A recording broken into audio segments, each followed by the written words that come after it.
Previously on the Rubin Report. Unlike Republicans, I at least don't go out and just tell lies. You are a bull piece. Respectfully, get the out of my country. It was an interesting use of the word respectfully. But until then, I'm asking. It's so evil. Can never even be entertained. Very feliz estar aquí. Connor, you're legal, right?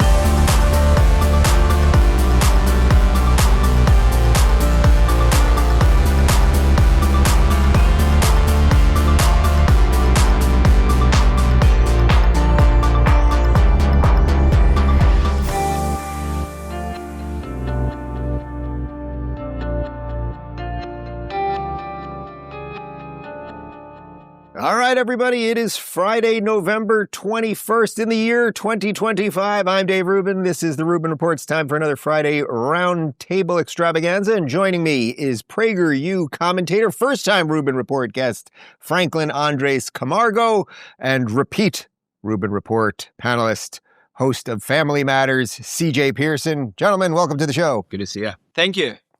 Thank you for having me. CJ, you've been on many times, so I'm going to give Franklin 30 seconds to explain who he is to the crowd. Franklin, go. Yes, I'm a political commentator. I work for PragerU, and the reason why I have this accent is because I was born and raised in Venezuela. I'm a socialism survivor. I had to escape my country after being accused of being a terrorist. And the reason why I started to do politics is because as a kid, I had the opportunity to come to the US and see the results of a free and successful society. So I fell in love with this country. And when I needed freedom the most, this country opened its doors for me. It wasn't my right to be here. It was a privilege. It was a blessing. So now I dedicate my time to try to keep this country the greatest on earth. And that, ladies and gentlemen, is the type of immigrant we want here in this great country. CJ, for anyone that doesn't know you, I'll give you 30 seconds in your fancy suit over there somewhere in D.C. Who the hell is CJ Pearson? Yeah, of course. Well, Dave, thank you so much for having me, and good to see you as well, Franklin. So, yeah, 23 years old, been fighting the conservative movement since I was 12 years old, making YouTube videos, tweeting, causing trouble, and actually worked for PragerU as well, which was an incredible time, fighting the belly of the beast over in LA. But this past cycle was served as the national chair of the RNC Youth Advisory Council, so worked closely with the campaign leadership in the RNC on how to reach young people where they are, and that was a critical thing that we did. I also am the creator of the Cruel Kids Party that New York Magazine famously derided, and we've been taking that show on the road, and each party gets bigger and bigger. We've done it with Soulja Boy, Rick Ross, Waka Flocka. Up next, maybe Nicki Minaj. It's looking like, who knows? Oh, fancy. And for people that don't remember that, we'll throw up the image of the cover of the magazine. And the basic implication was that you guys are a white supremacist group. I don't know if it's the coloring on my TV here, but you appear to be black to me. Yeah. And they literally cropped out the black people from the image. And then you posted the further images, which we'll show as well. So just crazy stuff. But I did want to have you guys on together, not only because of the PragerU connection, but also there's just seemingly a lot going on the right now as it relates to young people. So we'll hit on that and a bunch more, but I want to just kind of get us caught up on some of the stuff of the week. So I want to start with a guy who I would say is an old friend of mine who we've sort of gone our separate ways politically. And we're going to play two videos right now of Sam Harris. One of them on sort of the ways we've parted politically, and then the second one will be in ways that we've kind of, I would say, come together politically. Here is Sam Harris on the Triggernometry podcast talking a bit about the reaction post Charlie Kirk's death. There's no party left of center, real party for political assassination. And yet right of center, very prominent people from the president and Elon on down treated it like the first shot fired in the Civil War. Totally irresponsible, totally dishonest. I mean, these people were arsonists pretending to be firefighters. I mean, he is just flinging matches into a landscape that has been just soaked in gasoline. And the soaking has been done mostly by Trump and Trumpism and just the grifters. Okay, so look, as I said, Sam was a friend of mine, so I at least don't want to make this personal, but I thought there was something interesting there because, right after Charlie was killed, and CJ, you definitely knew Charlie. Franklin, did you ever get to meet Charlie?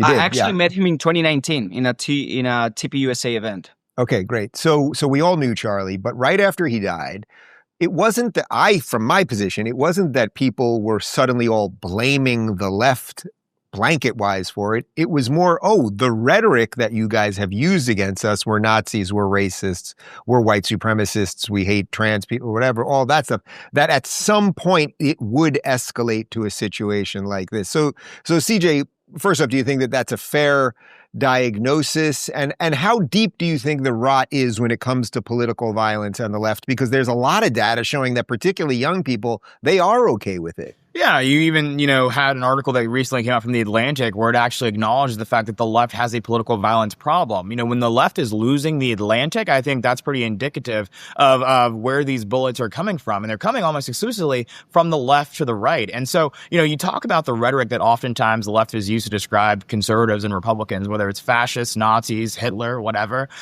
They continue to use that rhetoric. They continue to double down. You see Gavin Newsom from his official account on X calling President Trump a fascist, the very thing that was on a shell casing in the gun that was used to assassinate Charlie Kirk. These people, I think I used to think it was a little bit of a hyperbole when people would say, oh, the left wants us dead. They have shown that they actually do really want us dead in many such cases. And so I've got to say, it's unfortunate to see him trying to just gloss over this and act like we created this problem for ourselves, as if conservatives just want to get shot, want to have security everywhere we go. No, that's not the case. It's actually shameful that when you go to a college campus where you're supposed to have the free and fair exchange of ideas, that you have to have a security guard now because you don't know if some deranged transgender will try to kill you for saying basic biological facts. Like, that is a reality that we currently live in, and it's not progressives. I was on Jubilee this past week, and I was asking, Parker, I was like, hey, do you have to have security when you go to places? He's like, why would I have to do that? Why don't they have to do that? Because conservatives are not killing these people. They're not trying. Right. The simple truth that everyone knows is that any far left wackadoodle could show up at any college in America, and conservatives aren't going to try to burn the place down or pull fire alarms or threaten them or anything else. And we know it doesn't go the other way. And by the way, all of our friend, the great Dennis Prager, as he always says, the right thinks that the left is wrong. The left thinks that the right is evil. That's a fundamental difference. But Franklin, what do you make of this? Yeah, actually, let me quote Dennis Prager, because he said something that is really interesting. He said, I used to mention that the moral compass of the left is broken. No, it's not that it's broken. It's that it doesn't even exist anymore. They don't have a moral compass right now. There was a poll that was made by YouGov that revealed that 62% of young people who identify themselves as very liberal are okay with political violence to achieve a political or objective goal, which is of course a disgrace. The fact that that amount of young people are willing to use force to try to stop ideas, to actually try to stop facts. And here's the difference between the left and the right. On the right, we can disagree. We even disagree among ourselves, but we understand that free speech is a fundamental value. It is an American value. When you disagree with someone, you debate. You engage in an exchange of ideas. But the left, they actually think that if they disagree with you, they should use force to stop you. They think it's justified. And when they call you Hitler, when they call you Nazi, when they call you a fascist, that is such a dangerous act. Why? Because let's just ask a very basic question.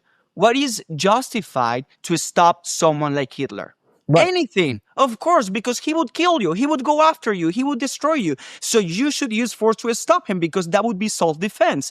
So when you try to call someone Hitler just because he has a different view, you are doing something that is very dangerous. And let's not forget something.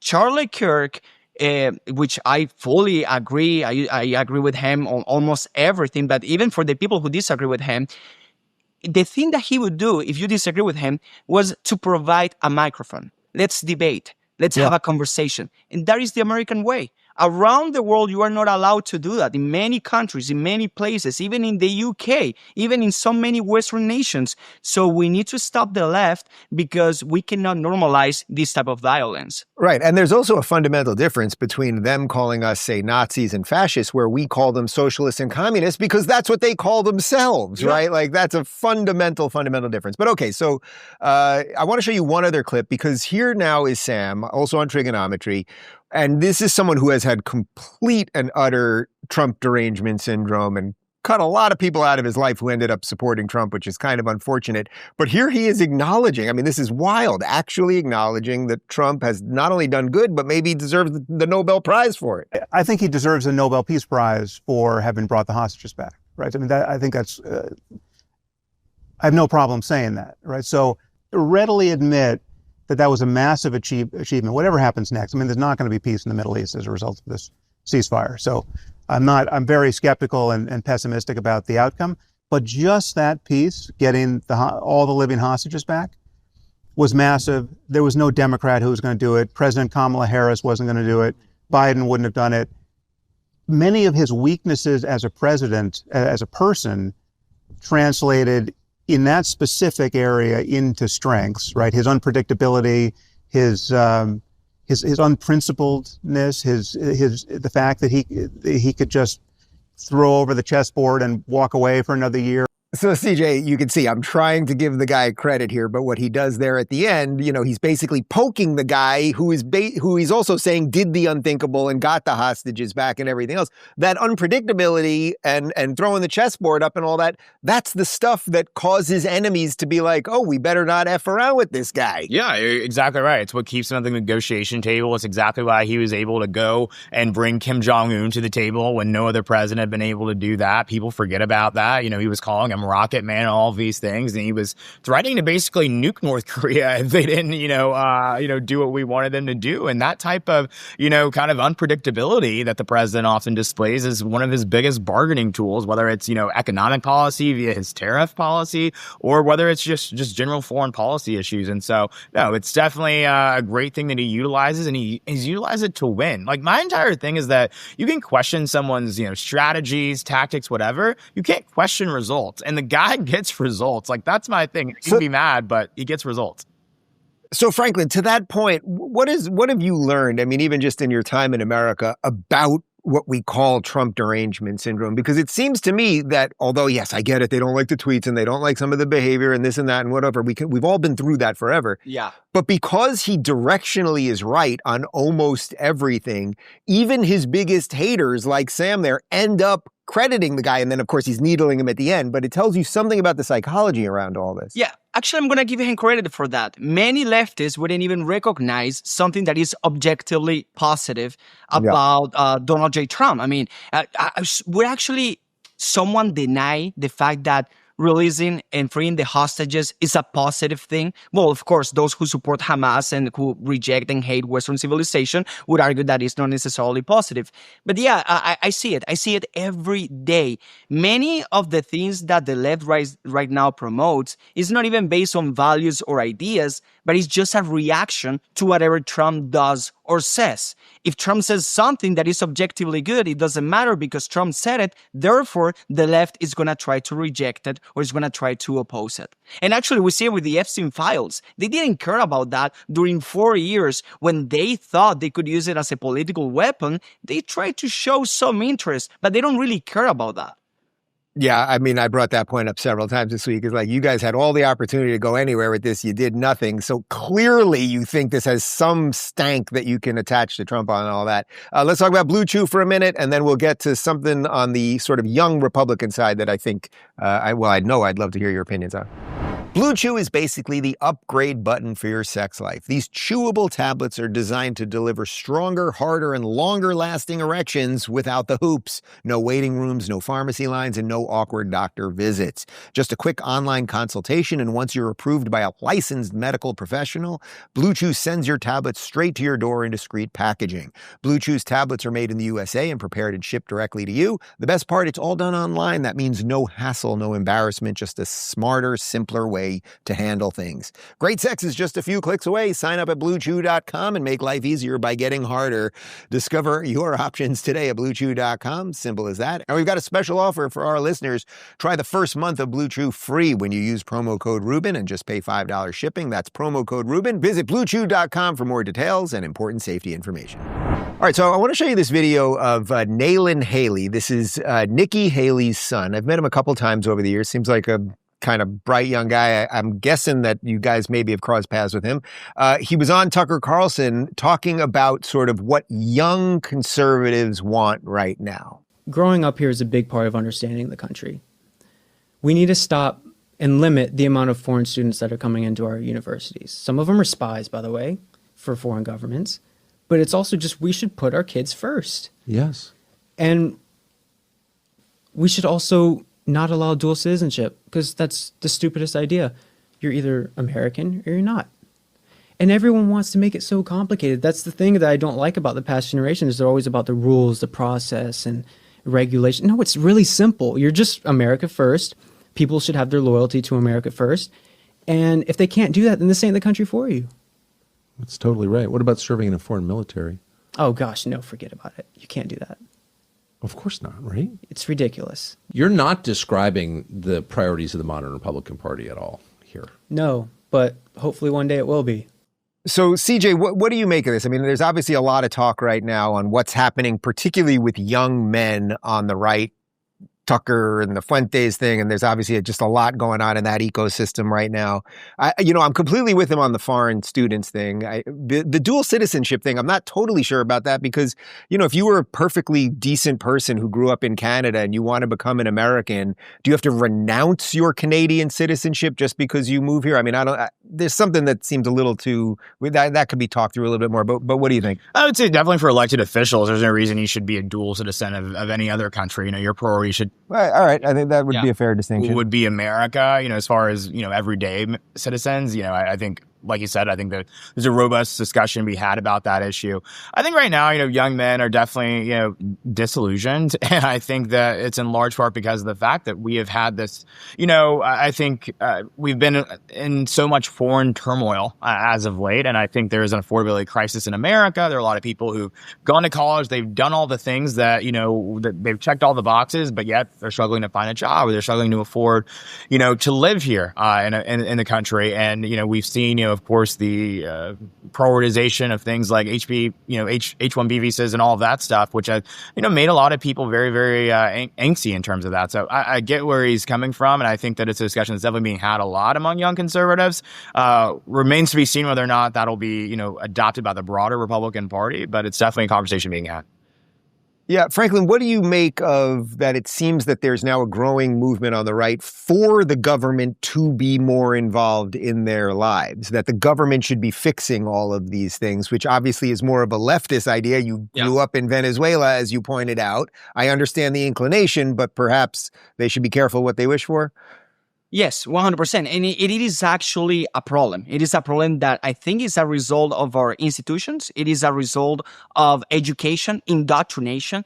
The left has been infiltrating itself in so many places and has been promoting anti-American ideas. Of course, there is an affordability issue, and we need to talk to young people about that. Housing, be able to afford a house as someone who is young is very tough, is very hard. The question is why? And the reason, my answer would be, statism, big government, zoning regulations, government spending, actually a huge welfare state. The federal government spends around 60% of the federal budget just on entitlements. So we have a big government that has left behind free markets ideas, free capitalism. So it's making the lives of young people harder, more difficult. And the solution that some people are promoting, not just on the left, sometimes even on the right, is more government. But this would be a horrible mistake to make. But we also need to pay attention to what is happening in our culture and to what is happening in our education system. Because when young kids go to a school, they are taught to hate America. They are taught to hate our values. They are taught to hate the greatest nation on earth. I like to say that the reason why young people right now do not feel passionate about capitalism, or the reason why, in fact, they hate capitalism is because they hate America, not the other way around. Free markets as an idea is a result of the American foundation. The fact that the government should be limited, should only exist to protect individual rights. And if we left that behind, we're gonna be in trouble. So if we are on the right, we should be the ones promoting individual freedom. And I see some people on the right who want to embrace actually big government, they want to embrace, some of them, sadly, identity politics, and that would be a huge mistake. But again, I think it's a result of what we are witnessing on our universities and institutions. I think those people on the right who have some of them more in common with the left, in my opinion, like Nick Fuentes, they're useful to the left. That's why you see the New York Times, for instance, showing Nick Fuentes as the future or the replacement of Charlie Kirk, which of course he's not, but the left wants it to be. Right. CJ, real quick on that point. I mean, is this really what the horseshoe theory is in some sense? Because to me, although, look, Trump's been president now for 10 months. He's done a freaking incredible job so far, but you can't solve everything at once. And there's a certain kind of impatience with people that then may push them towards wanting more government involvement. But you got to give the guy a chance to make things happen, which is what he's doing. Yeah, I think the problem here is like there's a fundamental misunderstanding of politics with a lot of these people. Congress is not meant to be a fast-moving institution. They don't even show up to work at all, really. I think they just got back from a very lengthy recess during the government shutdown. And so, yeah, I think the president can only work with a team that he has. And at the end of the day, it's like, if we really want, to shepherd his agenda through faster, we need better leaders in Congress to help, that happen. We don't just need to elect Republicans. We need to elect conservatives. And, unfortunately, there's a lot to be desired in that category, unfortunately. Or most of them could just go home and we could see how we do without them. That might be interesting. Speaking of one of them going home, here she goes. Nancy Pelosi, she's retiring. Play the clip. This is your first interview since you've announced that you'll be retiring at the end of your term. Why go now? Why did I retire? Yeah. Oh, well, I've been eager to sort of go into another phase of life for a while. I thought Hillary Clinton was going to win in 2016 and the Affordable Care Act would be intact and our country would be in great hands. She was so qualified, and then that didn't happen, so we had to stay to make the fight, and now we're making the fight again. Franklin, she stayed around after 2016, another 9 years. I'm not sure what she accomplished, although she got pretty damn rich. That lady trades above the market like you would not believe. She will not be very missed. Let me paraphrase Lord Acton. Power corrupts, and absolute power corrupts absolutely anyone.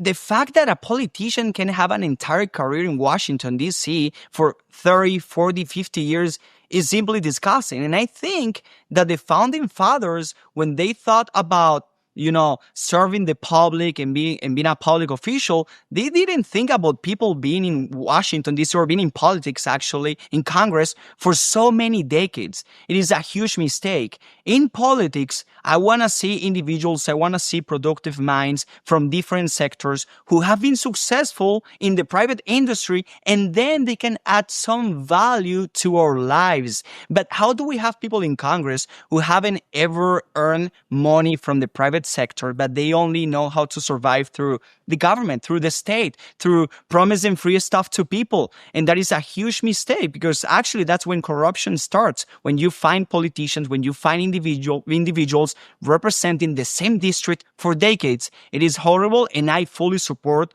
term limits. I mean, if the president, of course, has term limits, any other public official should have term limits. And by the way, look what New York City just elected. I mean, the guy has quite literally no experience running anything, but they gave him some lo-fi music and a soft lens. CJ, I mean, the irony here is that, she probably is replaced by someone even more far left than her. So we should, we can kind of make fun of it, but it's like, all right, here we go. Oh, yeah, it's almost inevitable, right? She's actually was in the middle of a primary challenge from AOC's former chief of staff, So and the guy is super wealthy. He was on the founding team of a pretty successful startup and was self-funding his campaign. So I think she read the writing on the wall that even Nancy Pelosi may not have a place in this modern-day Democrat Party where you're led by the Mamdanis, the Ilhan Omars, the Cori Bushes of the world. And so I think she was right to probably, get out while she could. I will say I will miss her because I won't be able to track her stock investments anymore, which my entire 401k is based upon. So I don't even know. Oh, damn. CJ's got some cash. I know. I've got Nancy Pelosi. I'm guessing I got to do Dan Crenshaw now. Well, speaking of finances, let's talk about Tax Network USA, and then we have well, I would say it's a very disturbing story. We're just going to have to slog through it. Go. If you owe the IRS back taxes, they can garnish your wages, levy your bank accounts, even seize your retirement or take your home. Don't let the IRS target you. Call the professionals at Tax Network USA. Their tax lawyers and enrolled agents are experts in powerful programs that may even help you reduce or eliminate your tax debt. Tax Network USA is A+ rated and has saved clients over $1 billion. Whether you owe a few thousand or a few million, they can help. In just one phone call, you can start the process of stopping those threatening demand letters, ending the aggressive collections, and resolving your tax problems once and for all. But you have to act now while you still have options. For a free consultation, call Tax Network USA today at 1-800-958-1000 or visit tnusa.com/Dave. Don't let the IRS be the first to act. All right, so the reason I wanted to show you this story is because it's actually quite horrific, but you probably did not hear about it this week because the racial component did not fit the intersectional calculator. Had it gone the other way, it would be front page everywhere. Listen to this. This is from the U.S. Attorney's Office in Chicago. Lawrence Reed, 50, of Chicago, is charged with committing a terrorist attack against a mass transportation system. Reed approached the victim, who was seated with her back towards him, took a cap off a bottle of liquid, and poured the liquid all over the victim's head and body, the complaint states. The victim ran, but Reed caught up with her, at which point he ignited the bottle and it fell out of his hand onto the floor, the complaint states. Reed picked up the bottle that was now on fire, approached the victim, and used the bottle to light her on fire, the complaint states. The victim was engulfed in flames but was able to depart the train. She remains hospitalized with critical injuries. And let me just show you quickly this video of a Chicago official pointing out that nobody tried to help her. Perhaps people were afraid to get involved, but what we could say is even as she was on the ground trying to put herself out and is rolling on the ground, desperately trying to put out the fire, no one came to her aid until she was able to get off the train and to the platform. And when she finally stumbled down, two Samaritans came and put out all the blaze that was all consuming her. All right, so there's a couple things here. Look, this is only, about 3 months post Zarina Arutska, the Ukrainian, 23-year-old beautiful Ukrainian woman who was killed on the Charlotte light rail for no reason whatsoever. This seems to have no motive whatsoever. CJ, I hate to do the racial component of this, but this story, if it went the other way, would be everywhere. And that's why I thought it was worth covering, because it's this is an innocent woman who will now live with these scars literally and figuratively for the rest of her life. No, it's absolutely absurd. And I think you raise a very valid point. This is the first I'm hearing of this story, and I track the news for a living, right? And so it's insane to see. But again, it goes to show why President Trump has taken such a, involved effort and just reining in crime in this country. Because you look at a lot of these cities like Chicago, they've become third world countries. It's kind of funny to me because a lot of people have always, referred to kind of jokingly Chicago as Chirac. And we just kind of would just laugh it off as if that is acceptable. Why are we comparing a city in America to a Middle Eastern just dystopia? And we were just okay with that. And we don't have to be okay with that. We can do hard things. We can rein in crime. We can handcuff the criminals and not the police. And so it's unconscionable that, this is not being covered. But also, too, the media has shown an unwillingness to cover many important stories. Like just this past week, it took Nicki Minaj to shine a light on the fact that thousands of Christians are being slaughtered in Nigeria. They didn't care about that until she started talking about it. And that's insane. Right. And I think there is some sort of Daniel Penny effect here where people are just afraid to do the right thing because they don't want to be called racist and sued and have their lives ruined too. But I thought I would show you this, Franklin. This is an image of all, well, at least a portion, it might be all, I'm not actually sure, of Zohran Mamdani's tweets about defunding the police. So to the backdrop of a story like that, just last night, as we're recording this in New York City, I think on the Upper East Side, there were hundreds of pro-Hamas protesters outside a synagogue chanting "River to the Sea." I mean, it seems to me that it is just going to get worse in cities. I almost see no way around it in blue cities. Yes, it is going to get worse. And actually, we need to make the connection between leftism, wokeism, and these type of atrocities and incidents, because this is what happens when leftism takes place. right now, the left, anti-common sense, they think that criminals are victims. They're oppressed. They're victims of this system, this white supremacy system. Therefore, if they commit a crime, they don't go to prison. They are free on the streets. They can commit dozens of crimes and they would still be on the streets. And then, of course, they're going to be committing more crimes. Human beings, we are driven by incentives. And evil people, they're going to commit more crimes if they know they're not going to pay the consequences for it. I think that one of the reasons why Trump was so successful in his election is that it was a common sense revolution on many areas: immigration, border security, foreign policy, of course, the economy, but crime. Sometimes we don't talk enough about crime because it's more a local issue and every city is different, every state is different. But those liberal bluest cities are such in a horrible state because they want it to be that way, because they divide the society between oppressors and oppressed people, so they don't want to go after criminals. And I think that one of the messages that the right-wing movement, the conservative movement needs to have is an anti-crime, is a tough on crime policy that would be extremely popular among many Americans. Maybe no blue-haired Democrats in New York that just elected Mamdani, who actually wants to defund the police, and he wants to send social workers to go after criminals. Well, that of course is a disgrace, and they're going to pay the consequences of it.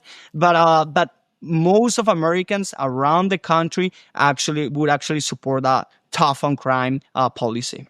Yeah, I'm completely with you on that. And that gives Trump at least one avenue to make the midterms a little less of a bloodbath that they probably appear that they're going to be. Let's talk about Cove Pure for a minute, then one more segment on the other side. You know that one person who's impossible to shop for? Maybe it's a parent, a sibling, or a friend who never wants anything. This year, you can actually get them something they'll love. Cove Pure, an incredible countertop water purifier. Cove Pure lets you choose the exact temperature of the water. So whether your mom wants tea in seconds or your sister wants ice cold water, you can give them a gift that instantly makes life easier. It also has size presets that help you and your loved ones stay hydrated. Just tap the 16-ounce button throughout the day. No guessing, no tracking, no hassle. More importantly, you can give them cleaner, safer water. Cove Pure is lab certified to remove up to 99.9% of contaminants, including PFAS, pharmaceuticals, fluoride, lead, and arsenic. It's some of the purest, best-tasting water that you'll ever drink. If you want a gift your loved ones will actually use, head over to covepure.com/Rubin. Because you're a listener of the show, you'll get a $250 holiday discount. Hurry up before the sale ends.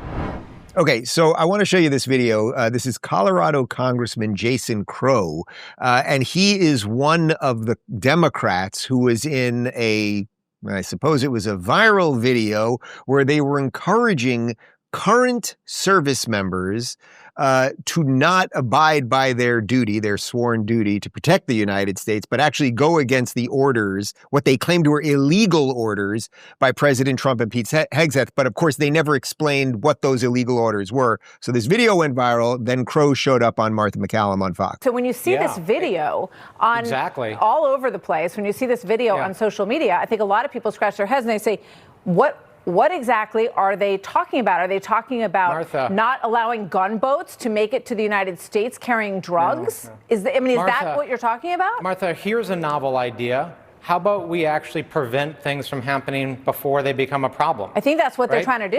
What reminding them of their obligation order from the commander-in-chief that we are asking our military to carry out are you objecting to? This is very, very vague. And it was so vague in this video, I don't think people could figure out what you guys were all talking about, honestly. Martha, Donald Trump has made a series of very disturbing comments and suggestions that would violate U.S. law and put our military in terrible positions. Again, we're getting nowhere because you're not talking about an order. I don't want to wait until that happens to remind our troops of their obligation because then it'll be too late. We are standing by our troops and our amazing men and women in uniform to remind them who sign up every day as you did to carry out the orders of the commander-in-chief. We are not engaged in new wars. Allow me to give a little golf clap to Martha MacCallum right there, because CJ, you could see the little trick that he was doing. In the video, they make it very clear Donald Trump and by extension Pete Hegseth have required you guys to do something illegal. And then when asked what those illegal things are, He's got nothing. Great job, Martha. Yeah, no, Martha absolutely did incredible in that segment. And I'll say, too, it's like, again, you can't get anywhere with these people. They accuse President Trump of being a racist. You ask them how he's a racist. They can't tell you. They say that he's a king. You ask how he's a king, even though he was democratically elected. They can't tell you. And you ask them, how is he illegally performing his duties and obligations as commander-in-chief, and they cannot tell you because there is no answer to be had. And so, I commend the president for doing all that he can to stop the flow of fentanyl into this country and ending these narco-terrorists' ambitions before they even can realize them.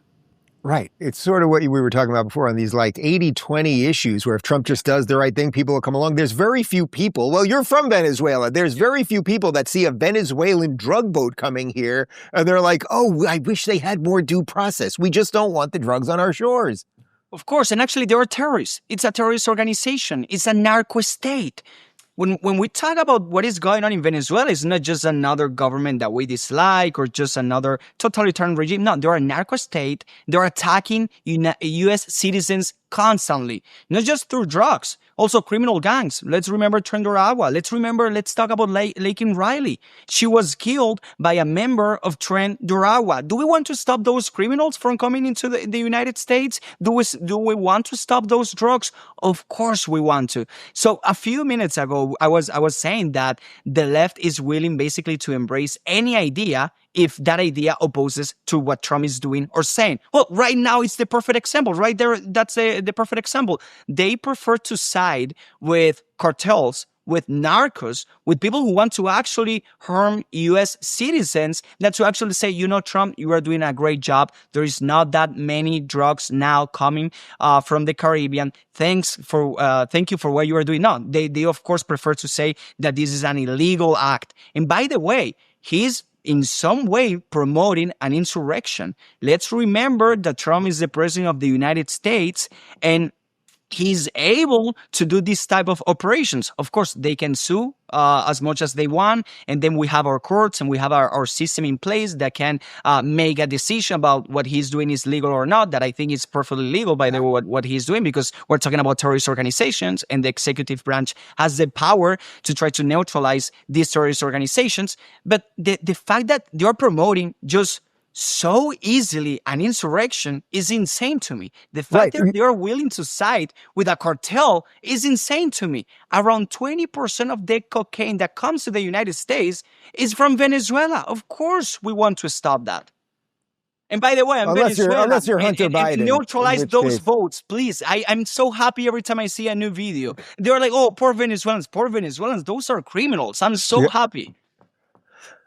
So I want to end with this because, we sort of talked about a certain amount of impatience that even people on the right are having with some of the Trump stuff. And again, I just think you've got to, it's 10 months in, he has done so much. Things don't just happen like that.